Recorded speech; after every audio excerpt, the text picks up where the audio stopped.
Hello everyone, welcome to tech for info. आज की video जो है वो निमसेट 2022 का जो नोटिफिकेशंस आया हुआ है उसके बारे में डिटेल डिस्कशन होने वाला है।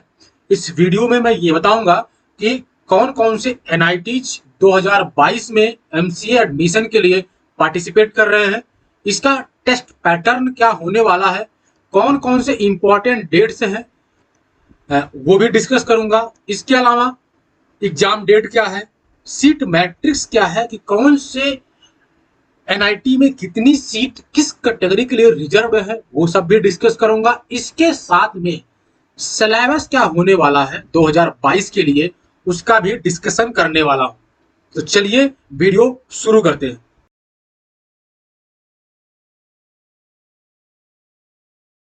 तो जो भी लोग मेरे चैनल पर नए हैं, अगर उनको निमसेट के बारे में कोई अवेयरनेस नहीं है तो बता दूं कि निमसेट क्या है। निमसेट एक एंट्रेंस एग्जाम है जो कि एमसीए के लिए होता है। जो भी बच्चे एमसीए एक अच्छे कॉलेज से करना चाहते हैं या एनआईटी से करना चाहते हैं उनके लिए निमसेट का एग्जाम कंडक्ट करवाया जाता है। अगर आप इस एग्जाम में अच्छा रैंक लाते हैं तो आपको एक अच्छे कॉलेज में एडमिशन मिल जाएगा।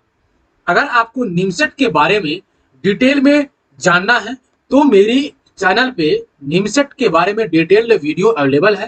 थंबनेल कुछ इस तरह दिखेगा, उसका लिंक भी डिस्क्रिप्शन बॉक्स में दिया गया है, जाके आप देख सकते हैं। काफी ही डिटेल में निमसेट के बारे में बताया गया है। बात करूं 2022 में कि कौन कौन से ऐसे एनआईटीज हैं जो कि पार्टिसिपेट कर रहे हैं, तो सबसे पहले एनआईटी जमशेदपुर जो कि इस ईयर अर्थात 2022 में निमसेट का एग्जाम कंडक्ट करवाएगी एनआईटी जमशेदपुर, वो तो पार्टिसिपेट कर ही रही है। इसके साथ साथ 8 और एनआईटीज हैं। अगर मैं नाम लूं तो NIT Allahabad, NIT Bhopal, NIT Agartala, NIT Kurukshetra, NIT Warangal, NIT Raipur, NIT Surathkal and last में एनआईटी त्रिची। ये टोटल 9 एनआईटीज हैं जो कि 2022 में पार्टिसिपेट कर रहे हैं निमसेट एग्जाम में। आपको जानकारी के लिए बता दूं कि इससे पहले अर्थात 2021 में एक एनआईटी और ऐड हुई थी, एनआईटी पटना, और इसके पहले जितने भी एग्जाम हुए हैं उसमें एक एनआईटी और था, एनआईटी कैलिकट। ये दो एनआईटी जो है वो एकेडमिक ईयर 2022 और 23 में एमसीए के लिए जो एडमिशन है वो बंद कर दिया है। इस साल ये एडमिशन नहीं लेने वाले हैं एनआईटी पटना और एनआईटी कैलिकट। एनआईटी पटना का जो ना लेने का रीजन है वो पहला रीजन ये रहा कि जब 2021 में इन्होंने एडमिशन चालू किया 80 सीट टोटल थी, 40 सीटें जो थी वो नॉर्मल सीटें थी और 40 जो थी वो फाइनेंस की सीटें थी। तो वो जो सीटें थी उनकी सीटें जो फुलफिल नहीं हो पाई थी, लास्ट तक बच्चे वहां जाना नहीं चाह रहे थे, तो इस वजह से शायद एनआईटी ने पटना ने बंद कर दिया। एनआईटी कैलिकट इसके पहले से ही शायद प्लान कर रही थी बंद नहीं करने का, तो कुछ वजह से बंद की है सिर्फ 2022 और 23 एकेडमिक ईयर के लिए। हो सकता है इसके बाद ये चालू करे, लेकिन अभी तक की जो इंफॉर्मेशन है 2022 एंड 23 सेशन के लिए ये नहीं एडमिशन लेने वाले हैं। अब मैं बात करता हूं 2022 जो निमसेट एग्जाम है उसमें एलिजिबिलिटी क्राइटेरिया क्या होगी। तो जो एलिजिबिलिटी क्राइटेरिया इसके पहले थी वही एलिजिबिलिटी क्राइटेरिया अभी भी है। मैं आपको बता देता हूं क्या है कि आपका जो मार्क्स हो ग्रेजुएशन में वो एटलीस्ट 60% हो या 6.5 सीजीपीए हो आउट ऑफ 10 में से।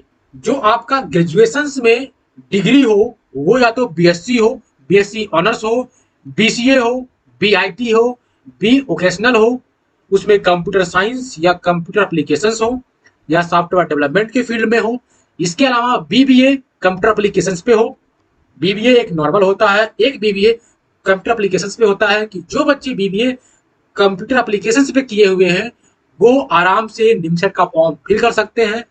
इसके साथ साथ जितना भी हमने कोर्स बताया है इन सभी कोर्स में मिनिमम आपका 3 इयर्स का प्रोग्राम हो और आपका किसी न किसी साल में किसी सेमेस्टर में आपका मैथमेटिक्स या स्टैटिक्स होना कंपलसरी है।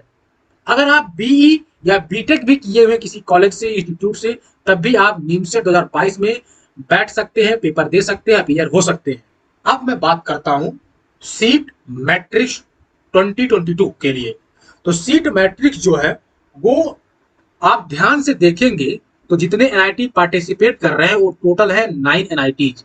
आपको यहाँ पर एक 10 दिख रहा होगा क्योंकि एनआईटी कुरुक्षेत्र का 2 बार इन्होंने नाम लिखा है, एक है सेल्फ फाइनेंसिंग का और एक है नॉर्मल का, तो ये आपको 10 दिखेगा। एनआईटी अगरतला में जो टोटल नंबर ऑफ सीट्स हैं वो 30 सीटें हैं। एनआईटी अगरतला का डिटेल्ड वीडियो चैनल पे अवेलेबल है, जाके देखिएगा। इसके अलावा एनआईटी इलाहाबाद पे टोटल नंबर ऑफ सीट 116 है। एनआईटी भोपाल की बात करूं तो 115 सीटें हैं। एनआईटी जमशेदपुर में भी 115 सीट है। एनआईटी कुरुक्षेत्र का नॉर्मल जो है वो 64 सीट है और एनआईटी कुरुक्षेत्र का सेल्फ फाइनेंसिंग का 32 सीट है टोटल। एनआईटी रायपुर की बात करूं तो 110 सीट है और वहीं एनआईटी सूरत की कल की बात करूं तो 58 सीटें हैं और एनआईटी त्रिची में 115 सीट टोटल है। एनआईटी वारांगल में 58 सीट टोटल है। अगर ओवरऑल बात करूं तो 813 सीट पे एडमिशन होगा इस साल। जितने भी मैंने एनआईटीज बताए हैं इन सभी एनआईटीज पे डिटेल्ड वीडियो हमारे चैनल पे अवेलेबल है। हर एक एनआईटी के बारे में हमारे चैनल पे जो वीडियो अवेलेबल है वो आप जाके देख सकते हैं। उस वीडियो में मैंने इंस्टीट्यूट के बारे में, एनआईटी के बारे में, कॉलेज के बारे में, प्लेसमेंट के बारे में, हाईएस्ट पैकेज क्या जाता है, वहां की फैसिलिटीज कैसी हैं, फीस कितनी है, हॉस्टल फीस कितनी है, हॉस्टल में क्या क्या फैसिलिटीज मिलती हैं, इसके अलावा नॉर्मल कौन सी फैसिलिटीज मिलने वाली हैं, उन सभी चीजों का डिस्कशन हर एक वीडियो में किया गया है, आप जाके देख सकते हैं। एक इंपॉर्टेंट चीज और मैं बताना चाहूंगा इसमें कि जो भी एमसीए आप करने वाले हैं चाहे किसी भी एनआईटी से, वो अब की साल भी 3 साल का ही एमसीए होने वाला है। एक एनआईटी वारंगल है जो कि आपका 3 ईयर के साथ साथ में 2 ईयर का भी डिग्री देने के लिए तैयार है, लेकिन कंडीशंस है कि अगर आप एनआईटी में वारंगल में 3 साल का एमसीए करते हैं तो आपको एमसीए की प्रॉपर डिग्री मिलेगी। लेकिन अगर आप 2 साल बाद वहां से जाना चाहते हैं तो आपको जो डिग्री मिलेगी वो मिलेगा post graduate with advance diploma in computer applications. ये डिग्री आपको एनआईटी वारंगल से मिलेगा अगर आप 2 साल के बाद वहां से निकलना चाहते हैं। ये फैसिलिटी सिर्फ एनआईटी वारंगल में है और किसी भी एनआईटी कॉलेज में नहीं है। सीट मैट्रिक्स में जो हमने बताया है उसमें जो हमने चीजें डिस्कस की है उसमें यह है कि उसमें कोई भी स्टेट वाइज कोटा नहीं होता है। इसमें सिर्फ कैटेगरी वाइज जैसे कि SC, ST, OBC, economic weaker section, physically handicapped, ये सारे रिजर्वेशंस हैं according to government of India rules. इसके अलावा स्टेट वाइज कोई कोटा नहीं है। सीट मैट्रिक्स में जो भी चीजें हमने डिस्कस की है वो समय के साथ चेंज भी हो सकता है, लेकिन अभी के लिए 2022-23 सेशन के लिए यही है। एनआईटी जो कुरुक्षेत्र का सेल्फ फाइनेंसिंग का जो प्रोग्राम है उसका डिटेल जानने के लिए आप सेल्फ फाइनेंसिंग का जो स्कीम है वो आप देख सकते हैं ब्राउजर में। ब्राउजर का लिंक मैं डिस्क्रिप्शन बॉक्स में दे रखा हूं, वहां से आप चेक कर सकते हैं। सबसे इंपॉर्टेंट चीज कि एग्जाम डेट 2022 में निमटेड का कब होने वाला है। तो एग्जाम डेट जो है वो 20 जून है। जून में 20 तारीख को आपका एग्जाम होगा, दिन होगा मंडे। जो टाइमिंग है एग्जाम का वो 2 PM से 4 PM के बीच में आपका एग्जाम होने वाला है according to Indian standard time. ये जो डेट है वो टेंटेटिव है। अगर ऐसी कोई कंडीशन आगे आती है जैसे कि पहले आया हुआ था कोविड का, अगर ऐसी कुछ आता है तो डेट हो सकता है टल भी जाए या कुछ चेंजिंग आ जाए, लेकिन आप मान के चलिएगा कि 99% चांस है डेट में कोई परिवर्तन नहीं होने वाला है। अब मैं बात करता हूं टेस्ट पैटर्न का। जो निमसेट का एग्जाम होता है ना उसमें 4 सेक्शंस होते हैं। 4 सेक्शंस कौन कौन से होते हैं? पहला सेक्शन होता है मैथमेटिक्स का, सेकंड होता है analytical ability and logical reasoning का, थर्ड होता है कंप्यूटर अवेयरनेस का एंड फोर्थ सेक्शन है जनरल इंग्लिश का। मैथमेटिक्स में 50 क्वेश्चंस होते हैं, logical reasoning and analytical ability में 40 क्वेश्चंस होते हैं, कंप्यूटर अवेयरनेस में 10 क्वेश्चंस होते हैं एंड जनरल इंग्लिश के 20 क्वेश्चन होते हैं। यही सारे 2022 के पेपर में भी आपको मिलेगा। और यहाँ पर निगेटिव मार्किंग भी होती है। अगर आपने एक क्वेश्चन सही किया तो आपको 4 नंबर मिलेंगे, और अगर आपने गलत कर दिया एक क्वेश्चन तो आपके 1 मार्क्स कट जाएंगे आपके सही वाले मार्क्स में से। अगर आपने मान लीजिए आपने 2 क्वेश्चन किए, आपका एक क्वेश्चन सही गया, एक क्वेश्चन गलत चला गया, तो आपका 4 नंबर मिलना चाहिए। लेकिन अगर आपने गलत भी कर दिया तो आपका 1 नंबर सही में से माइनस हो जाएगा, तो आपको 3 नंबर मिलेंगे। इस वजह से निगेटिव मार्किंग यहाँ कंसिडर होती है 1/4 का। तो आप जो भी क्वेश्चन करें वो सही ही करें, गलत क्वेश्चन को अटेम्प्ट ही ना करें। जो जिस पे आपका कॉन्फिडेंस है वही क्वेश्चन आप सॉल्व करिएगा। जो भी आपको रैंक अलॉट होता है निमसेट में, उसमें एक क्वालिफाइंग क्राइटेरिया होता है, जिस क्राइटेरिया पे ये रैंक डिसाइड होता है। क्राइटेरिया क्या है कि आप जो भी एग्जाम देंगे निमसेट का, तो उसमें मैथमेटिक्स का जो पार्ट होता है उसका जो फैक्टर होता है वो 3 का होता है। हमने बोला हर एक क्वेश्चन 4 मार्क्स का है, लेकिन मैथमेटिक्स का 3 का फैक्टर है, तो आपका एक क्वेश्चन करने पे आपको 12 नंबर मिलेगा। ठीक है, 12 नंबर कंसीडर किया जाएगा। ये आपका मार्क्स तो निकलेगा, लेकिन रैंक अलॉट करने में इसकी हेल्प ली जाएगी। और आपका रीजनिंग का जो पार्ट होता है उसका 1.5 का फैक्टर होता है। मतलब क्या हुआ, 4 नंबर का आपका रीजनिंग का क्वेश्चन हुआ एंड 1.5 का आपका इसका फैक्टर हुआ, तो आपका क्या हो गया, एक क्वेश्चन पे आपको 6 नंबर मिलेंगे। वही बात करूं कंप्यूटर अवेयरनेस का, तो उसका जो फैक्टर है वो 2 का है। तो एक क्वेश्चन अगर 4 मार्क्स का है और 2 का फैक्टर है, तो एक क्वेश्चन आप सही करेंगे कंप्यूटर अवेयरनेस में तो आपको 8 नंबर मिलेंगे फॉर रैंक अलॉटमेंट। और वही बात करूं इंग्लिश का, तो उसका सिर्फ 1 फैक्टर है। तो 1 फैक्टर मतलब अगर आपने एक क्वेश्चन सही किए तो आपको 4 नंबर मिलेंगे। तो सबसे अधिक जो वेटेज है वो आपका मैथमेटिक्स का है, क्योंकि इसमें 50 क्वेश्चन भी होते हैं और सबसे अधिक वेटेज होता है। ठीक है, और उसके बाद होता है हमारा रीजनिंग का एंड लॉजिकल एबिलिटी का, तो ये होता है। इसके अलावा कंप्यूटर अवेयरनेस का है एंड इंग्लिश का है।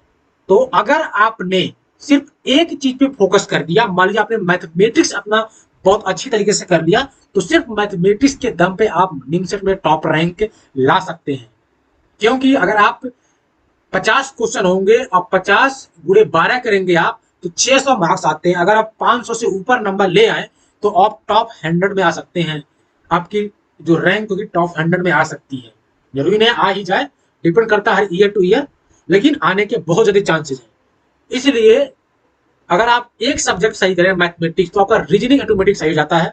तो आपका फोकस मैथमेटिक्स पे हो और रीजनिंग आप ऑटोमेटिक कर लेंगे, 20 क्वेश्चन तो आराम से कर लेंगे, और 20 जो होंगे वो एनालिटिकल एबिलिटी की वो भी आपका हो जाएगा।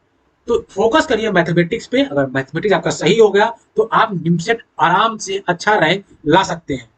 एक चीज मैं और बताना चाहूंगा आपको इसमें, कि अभी तक जितना चीज बताया हमने वो सिर्फ एनआईटी के लिए बताया।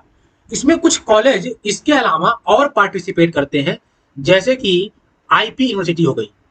आईपी यूनिवर्सिटी जो है निमसेट के रैंक के बिहाफ पर ही एडमिशन लेती है। एचबीटीयू कानपुर है, जिसका आपने नाम सुना होगा।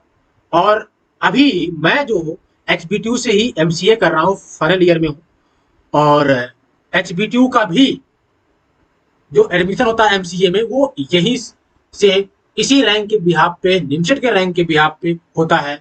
इसके अलावा हैदराबाद यूनिवर्सिटी है, जिसको आप एचसीयू बोलते हैं, वो भी निमसेट के रैंक के बिहाफ पे ही एडमिशन लेती है।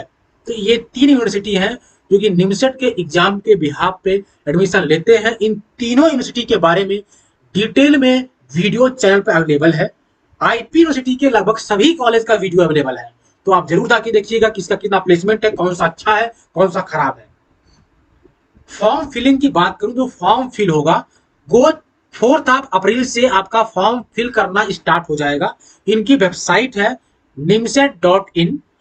इस वेबसाइट पे आप जाइएगा, ठीक है, किसी भी ब्राउजर से, चाहे आप क्रोम, मोजिला फायरफॉक्स या किसी से जाइएगा और आप इस वेबसाइट खोलिएगा nimset.in पे और फॉर्म फिल करिएगा। फॉर्म फिलिंग की जो भी प्रोसेस है, पहले आप साइन अप करिएगा, साइन इन करिएगा, जो भी प्रोसेस है फिल करिएगा। कोई भी प्रॉब्लम आए तो मेरे से डायरेक्टली कांटेक्ट करिएगा। आपका फॉर्म फिल करने में से लेकर के एडमिशन तक की सारी प्रॉब्लम का सलूशन मैं दूंगा और स्टेप बाय स्टेप आपको गाइड करूंगा। आप डायरेक्टली हमें मैसेज कर सकते हैं। हमारे इंस्टाग्राम चैनल पे जाइएगा, टेकपुर इन्फो नाम का इंस्टाग्राम चैनल है, सर्च कर लीजिएगा, या तो आपको नीचे लिंक मिल जाएगा, आप कांटेक्ट कर सकते हैं। 4 अप्रैल से आपका फॉर्म फिलिंग डेट है, स्टार्ट हो रहा है 10 बजे सुबह से, और जो लास्ट डेट है वो 4 मई को खत्म हो जाएगा। लास्ट डेट है शाम को 5 बजे तक, ठीक है। इसके बाद कोई भी फॉर्म एक्सेप्ट नहीं किया जाएगा। और फॉर्म फिलिंग का जो चार्ज है वो 2500 रुपए है जनरल और ओबीसी कैटेगरी के लिए। अगर आप SC ST या PWD से बिलोंग कर रहे हैं तो आपका 1250 रुपए में भी एडमिशन फॉर्म फिलिंग हो जाएगा। इसमें कुछ डॉक्यूमेंट्स आपको अटैच करने होते हैं, वो आपको जब आप फॉर्म फिल करेंगे तो आपको मिल जाएगा। लेकिन आपको बता दूं, जो भी आप फॉर्म फिल करेंगे कुछ तो आपको एज ए JPG या PNG फॉर्मेट में सबमिट करना होता है, जैसे कि आपका सिग्नेचर, आपका फोटो। लेकिन कुछ चीजें होती है जैसे कि आपका 10th का मार्कशीट, 12th का मार्कशीट, ग्रेजुएशन का मार्कशीट, ये सारे आपको PDF फॉर्म में अपलोड करने होते हैं। सेल्फ है अटेस्ट करके हर एक डॉक्यूमेंट का आप प्रिंट आउट निकलवाइएगा, उस पर आप अपना सिग्नेचर करिएगा और वो आपका सेल्फ अटेस्टेड हो जाएगा। उसको अपलोड करना है अपने एप्लीकेशन फॉर्म में। एक चीज और है कि आप अपना जो भी फॉर्म फिल करिएगा उसका जो डाउनलोड करने का एक्सेसिबिलिटी है वो 7 जून के बाद खत्म कर दिया जाएगा। 7 जून तक किसी भी हालात में आप अपना एप्लीकेशन फॉर्म प्रिंट कर लीजिएगा, उसके बाद प्रिंट नहीं होगा। इस बात को ध्यान में रखिएगा। ये रहे सारे स्टेप। अगर आपको कोई दिक्कत होती है तो पूछिएगा। इन सारे स्टेप के बिहाफ पे आपको फॉर्म फिल करनी है, ये सारे प्रोसेस हैं, ठीक है। अगर कोई दिक्कत आए तो आप पूछ लीजिएगा हमसे। और तो सिलेबस जो है कि ब्राउजर में दिया गया, अगर आप nimsa.in पे जाएंगे तो ब्राउजर मिलेगा, डाउनलोड कर लीजिएगा। उससे अच्छा है कि आपको लिंक नीचे दिया गया है डिस्क्रिप्शन बॉक्स में, आप जाके वहां से डाउनलोड कर लीजिए, या हमारा टेकपुर इन्फो नाम का टेलीग्राम चैनल है उस पर आप जाइए और वहां पर मैंने शेयर कर दिया है, वहां से आप डाउनलोड कर सकते हैं। अगर आपको वीडियो अच्छा लगा हो तो लाइक, शेयर एंड सब्सक्राइब करिएगा। अधिक से अधिक लोगों तक ये वीडियो पहुंचाइए, जिससे निमसेट की अवेयरनेस, MCA की अवेयरनेस लोगों तक और पहुंचे, लोग MCA के प्रति जागरूक हों और उनको निमसेट को एक सही नजरिए से देखें। क्योंकि लोग MCA और बीटेक में बहुत पार्शियलिटी करते हैं कि MCA थोड़ा सा ये है, बीटेक अच्छा है, मतलब बहुत सारी चीजें मिसकंसेप्शन है। तो अवेयरनेस बढ़ाइए MCA के बारे में, लोगों तक ये वीडियो पहुंचाइए, जिससे लोग MCA के प्रति और जागरूक हों और उसके पास लगाव बढ़े और इसकी डिमांड डे पर डे बढ़ती जाए। किसी भी तरह का गाइडेंस के रिगार्डिंग आप मेरे से कॉन्टेक्ट करिए। मेरा इंस्टाग्राम, टेलीग्राम चैनल नीचे लिखा गया है। And thank you for watching टेक4info। कीप सपोर्टिंग टेक4info यूजिंग सब्सक्राइब बटन।